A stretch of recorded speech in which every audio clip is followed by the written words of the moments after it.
শুভ সকাল প্রিয় শিক্ষার্থীবৃন্দ। তোমরা যারা জারণ বিজারণে একটু দুর্বল রয়েছো তাদের জন্য এই ক্লাসটি সহায়ক হতে পারে। তোমরা যদি বোর্ড প্রশ্ন লক্ষ্য করো তাহলে দেখবা যে এই কনসেপ্ট থেকে প্রতি বছর এক সেট কোশ্চেন হয়ে থাকে, অর্থাৎ জারণ বিজারণ। তাহলে এই ধরনের প্রশ্ন আমাদের হয় আয়ন ইলেকট্রন পদ্ধতিতে সমীকরণ সমতাকরণ। এরই ধারাবাহিকতায় এখানে একটি উদ্দীপক দিয়েছি যেখানে আমাদের প্রশ্নটা হলো এ এবং বি মিশ্রণে সংঘটিত জারণ বিজারণ বিক্রিয়া আয়ন ইলেকট্রন পদ্ধতিতে সমতা বিধান করো। তাহলে আমরা প্রথম প্রশ্নটা একটু সলভ করতে চাচ্ছি। ক নাম্বার দেখো যে এখানে একটা জারক একটা বিজারক রয়েছে, পটাশিয়াম পারম্যাঙ্গানেট এটা কিন্তু অম্লীয় মাধ্যমে জারক হিসেবে কাজ করে আর ফেরাস সালফেট বিজারক হিসেবে কাজ করে। তাহলে শুরুতেই আমরা বিক্রিয়াটা একটু লিখছি, KMnO4 plus ferrous sulphate plus sulphuric acid plus sulphuric acid. তাহলে আমরা এইভাবে বিক্রিয়াটা একটু তীর চিহ্ন দিয়ে রেখে দিচ্ছি। এবার এইটা আমরা আয়ন ইলেকট্রন পদ্ধতিতে সমতা বিধান করব।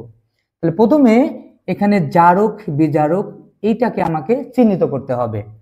পটাশিয়াম পারম্যাঙ্গানেট এটা জারক হিসেবে কাজ করে, অর্থাৎ এটা রাসায়নিক বিক্রিয়ায় ইলেকট্রন গ্রহণ করে, আর ফেরাস সালফেট এইটা বিজারক হিসেবে কাজ করে, এটা বিজারক হিসেবে কাজ করে।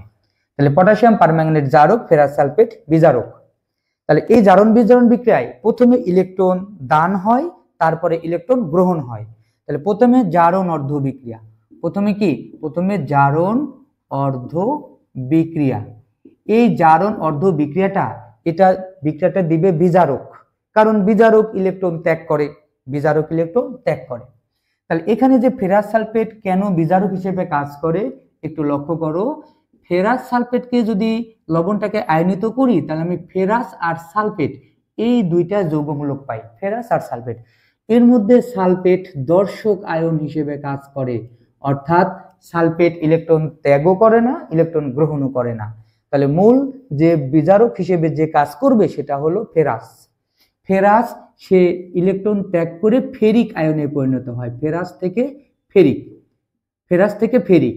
তাহলে এবার প্রশ্ন হলো স্যার ফেরাস থেকে কেনই ফেরিক হলো? এত আয়ন থাকতে 4+ না হতে পারে, কিন্তু 3+ কেন হলো? দেখো এই Ap2+ এর ইলেকট্রন বিন্যাস করলে এটাতে পাবা 3d6, ডিতে 6টা ইলেকট্রন আছে। আর ফেরিক এটার ইলেকট্রন বিন্যাস করে দেখো 3d-তে 5টা ইলেকট্রন আছে। তাহলে তুমি বলো তো ফেরাস ফেরিকের মধ্যে কার ডি অরবিটাল অর্ধপূর্ণ? ফেরিকের ডি অরবিটাল অর্ধপূর্ণ। তাহলে এটা অধিক স্টেবল হবে, এটা অধিক স্থিতিশীল হবে। এই জন্য ফেরাস চাবে দ্রুত ইলেকট্রন ত্যাগ করে তার স্থিতিশীল ফেরিক আয়ন বানাইতে। এই জন্যই দেখা যায় ফেরাস আয়নটা সে বিজারক হিসেবে কাজ করে। তাহলে আমাদের জারণ অর্ধবিক্রিয়াটা আমরা কি দিব? ফেরাস সে একটা ইলেকট্রন ত্যাগ করে ফেরিক আয়নে পরিণত হবে, কারণ ফেরাস থেকে ফেরিক আসতে হলে তাকে একটা ইলেকট্রন ত্যাগ করতে হবে। ইলেকট্রন ত্যাগ করলে ধনাত্মক চার্জ বাড়বে। তাহলে আমরা কিন্তু এই বিজারকের জন্য জারণ যে অর্ধবিক্রিয়াটা আমরা এই বিক্রিয়াটা দিব, আর এই অংশটা জাস্ট বোঝার জন্য একটু বলেছি। তাহলে ফেরাস সালফেট মানে আমাকে এই বিক্রিয়াটা দিতে হবে, ফেরাস থেকে ফেরিক অধিক স্থিতিশীল জারণ অবস্থায় যাবে। এবার বিজারণ অর্ধ বিক্রিয়া, বিজারণ অর্ধ বিক্রিয়া, বিজারণ অর্ধ বিক্রিয়া এটা কার জন্য? এটা হয় জারকের জন্য, কারণ জারক ইলেকট্রন গ্রহণ করে আর ইলেকট্রন গ্রহণের বিক্রিয়াই হলো বিজারণ বিক্রিয়া। তাহলে এই পটাশিয়াম পারম্যাঙ্গানেটকে আমরা একটু যদি ভাঙি, দেখো এই পটাশিয়াম পারম্যাঙ্গানেটকে ভাঙলে K+ আর permanganate ion, potassium ion permanganate ion এইটা দর্শক হিসেবে কাজ করে, দর্শক আয়ন, অর্থাৎ কোনো ইলেকট্রন ত্যাগও করে না, গ্রহণও করে না, এটা দর্শক আয়ন। এর মধ্যে মূল যে নায়ক সেটা হলো ম্যাঙ্গানিজ। ম্যাঙ্গানিজ দেখো এই পারম্যাঙ্গানেটে ম্যাঙ্গানিজের চার্জ কত আমরা জারণ সংখ্যা থেকে বের করতে পারি। পটাশিয়ামের +1, ম্যাঙ্গানিজের x, অক্সিজেনের -2 গুণ 4 = 0, যেভাবে আমাদের বের করতে হয়।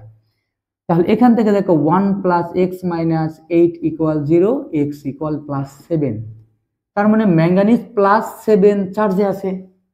এবার তার স্থিতিশীল জারণ অবস্থা হলো Mn2+, এই Mn2 প্লাসে আসার একটা কারণ আছে। তুমি দেখো Mn2 প্লাসের ইলেকট্রন বিন্যাস করে দেখো এটার ডি অরবিটাল অর্ধপূর্ণ 3d5 অধিক স্থিতিশীল। এই জন্য +7 থেকে যতক্ষণ না পর্যন্ত +2 তে আসবে ততক্ষণ সে ইলেকট্রন রিসিভ করবে। তাহলে +7 থেকে +2 তে আসতে তাকে 5টা ইলেকট্রন গ্রহণ করতে হয়। এক একটা ইলেকট্রন গ্রহণ করবে আর এক একটা করে প্লাস চার্জ কমবে, এক একটা প্লাস চার্জ কমবে। তাহলে টোটাল 5টা ইলেকট্রন অর্থাৎ 5টা ঋণাত্মক চার্জ নিলে সে +2 তে চলে আসবে। আর তাহলে আমরা এই রিঅ্যাকশনটা কি লিখব? দেখো MnO4- দর্শক বাদ দিয়ে দিছি, এখানে 5টা ইলেকট্রন রিসিভ হবে। ওই যে আমি মনে রাখবো যে এর মধ্যে ম্যাঙ্গানিজ তো +7, কিন্তু ও তো +7 পরিবেশ ছেড়ে +2 পরিবেশে যাবে, অর্থাৎ 5টা ইলেকট্রন গ্রহণ করবে।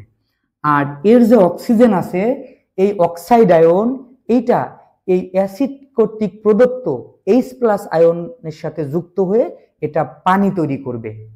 তার মানে এই জন্যই আমাদের অম্লীয় মাধ্যম দরকার, অর্থাৎ পারম্যাঙ্গানেটের অক্সিজেন হবে কি পানি, পানির জন্য আমাদের H+ আয়ন দরকার, হাইড্রোজেন আয়ন দরকার, এটা সরবরাহ করবে হলো অ্যাসিড। তাহলে এক একটা অক্সাইড আয়ন 2টা H+ এর সাথে যুক্ত হবে, এক একটা অক্সাইড সে 2টা H+ এর সাথে যুক্ত হয়ে এক একটা পানি বানাবে। তাহলে এখানে টোটাল 4টা অক্সিজেন আছে, তো 4টা অক্সিজেনের জন্য আমাদের 8টা H+ লাগবে, 8টা H+ লাগবে। তাহলে আবার লক্ষ্য করো যে Mn7+ সে 5টা ইলেকট্রন নিয়ে Mn2+ এ যাবে, আর অক্সিজেন 4টা তার দ্বিগুণ H+ আমরা নিব, অর্থাৎ 8টা। এই যে Mn2+ হয়ে গেল +7 থেকে +2, আর 4টা অক্সিজেন 8টা H+ এর সাথে যুক্ত হয়ে 4টা পানি। তো এই রিঅ্যাকশনটা আমাদেরকে দিতে হবে। তাহলে জারণোদ্ধ বিক্রিয়া বিজারকের জন্য দর্শক বাদ দিয়ে ফেরাস থেকে ফেরিক লিখব, আর জারকের জন্য বিজারণোদ্ধ বিক্রিয়াটা দর্শক বাদ দিয়ে আমরা এই রিঅ্যাকশনটা লিখব। আর এই অংশটা জাস্ট বোঝার জন্য বলেছি। তাহলে এবার ইলেকট্রনের সমতাকরণ করব। এ তো একটা ত্যাগ করে, কিন্তু পারম্যাঙ্গানেট তো 5টা ইলেকট্রন গ্রহণ করে। তাহলে দেখো 1 নংরে যদি আমরা 5 দিয়ে গুণ করে 2 নংয়ের সাথে যোগ করে দেই, বা 2 নংকে 1 দিয়ে গুণ করে যোগ করে দেই, তাহলে কিন্তু ইলেকট্রনের ব্যালেন্স হয়ে যাবে। এটার অর্থ হলো 1 নংরে 5 দ্বারা 2 নংরে 1 দ্বারা গুণ করে যোগ করে পাই। তাহলে দেখো 5Fe2+ মাইনাস 5 ইলেকট্রন 5Fe3+, আর নিচেরটা হবে MnO4- plus 5 electron plus 8H+ Mn2+ plus 4H2O।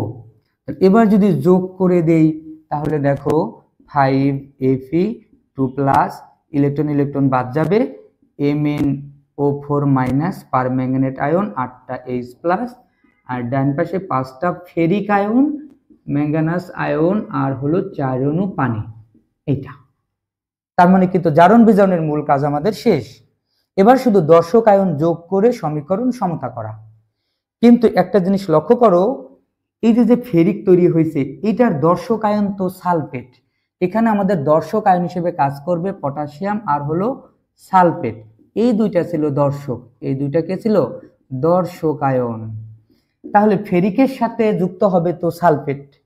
একটা জিনিস লক্ষ্য করো, ফেরিকের সাথে সালফেট গেলে সংকেত হয় কি, ফেরিকের 3 সালফেটের ঘাড়ে, সালফেটের 2 ফেরিকের ঘাড়ে। তাহলে ফেরিক সালফেট দেখো 2 কিন্তু আয়রনের নিচে ঢুকে যাচ্ছে। তাহলে আমার যদি এখানে বেজোড় থাকে তাহলে তো এখানে 5/2 দেওয়া লাগবে, যাতে 2 2 কাটলে 5 হয়, তাহলে কি ভগ্নাংশ চলে আসবে। তাহলে আমরা যদি ভগ্নাংশটা অ্যাভয়েড করতে চাই তাহলে আমরা মনে রাখবো যে আয়রন এই ফেরিক যদি বেজোড় রাখা যাবে না, ফেরিক বেজোড় থাকলে আমরা টোটাল ইকুয়েশনকে 2 দিয়ে গুণ করে জোর করে দিব। এটা শুধু আয়রনের ক্ষেত্রে প্রযোজ্য, অন্য কোনো ক্ষেত্রে আমাদের এরকম প্রয়োজন হবে না। তাহলে আমরা এটাকে যদি 2 দিয়ে গুণ করে দেই তাহলে আমাদের ভগ্নাংশ আসবে না। তাহলে বা 10Fe2+ plus 2 MnO4- plus 16H+ 10Fe3+ plus 2 Mn2+ plus 8H2O, অর্থাৎ 2 দ্বারা গুণ করে, 2 দ্বারা গুণ করে, তাহলে আর আয়রন বেজোড় পাবো না। এবার আমরা লিখে দিচ্ছি দর্শক আয়ন যোগ করে, দর্শক আয়ন যোগ করে সমীকরণ সমতা করে পাই। সমীকরণ সমতা বিধান করে পাই।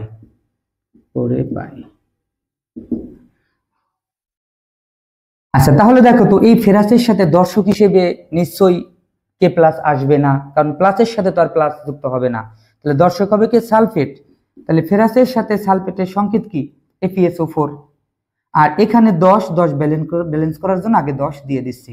আর এর সাথে দর্শক হিসেবে আসবে কে প্লাস, তার মানে KMnO4। আর দর্শক যোগ করার পর কিন্তু আর চার্জ দেওয়া যাবে না।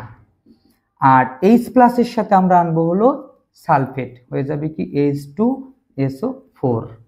16 ব্যালেন্স করার জন্য এখানে 8 দিয়ে দিব, 8 দুগুণী 16।